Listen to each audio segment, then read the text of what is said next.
Painting నేర్చుకోవాలనుకోండి, first చాలా simple paints నుంచి లేదంటే సింపుల్ డయాగ్రామ్ నుంచి డ్రా చేయడం నేర్చుకోవాలి. లైక్ పెన్సిల్తో డ్రా చేయడం నేర్చుకోండి, పెన్సిల్తోనే షేడింగ్ చేయడం నేర్చుకోండి. అండ్ దెన్ మనం వేసే పిక్చర్ కరెక్ట్గా ఉండాలి. అండ్ దెన్ ఇంకొక విషయం ముఖ్యమైనది ఏంటంటే, మనం ఒక పిక్చర్ని చూసి అది వెయ్యాలి అనుకున్నప్పుడు దాన్ని చాలా క్లీన్గా అబ్జర్వ్ చేయాలి.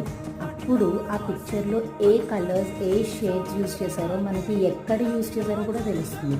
అలాంటప్పుడే మనం కేన్వాస్ మీద కానీ లేదంటే మన డ్రాయింగ్ బుక్లో కానీ లేదంటే మన ఫ్యాబ్రిక్ మీద కానీ కరెక్ట్గా అవుట్పుట్ని మనం అనుకున్నట్టు పెట్టగలుగుతాం. సేమ్ వే మనం చూసినట్టు వేసేయక్కర్లేదు. మనం చూసిన దానికి మనం ఒక ఇమాజినేషన్ క్రియేట్ చేసుకొని మన సొంత థాట్స్ని కలర్స్ తోటి కేన్వాస్ మీద కానీ ఫ్యాబ్రిక్ మీద కానీ పెట్టి ఒక ఆర్ట్ పీస్ని తయారు చేయడమే ఆర్ట్ అంటే. ఇది నేను 10x8 క్యాన్వాస్ మీద వేసాను, చూడడానికి ఈజీగా ఉంటుందా, కానీ అస్సలు కాదు.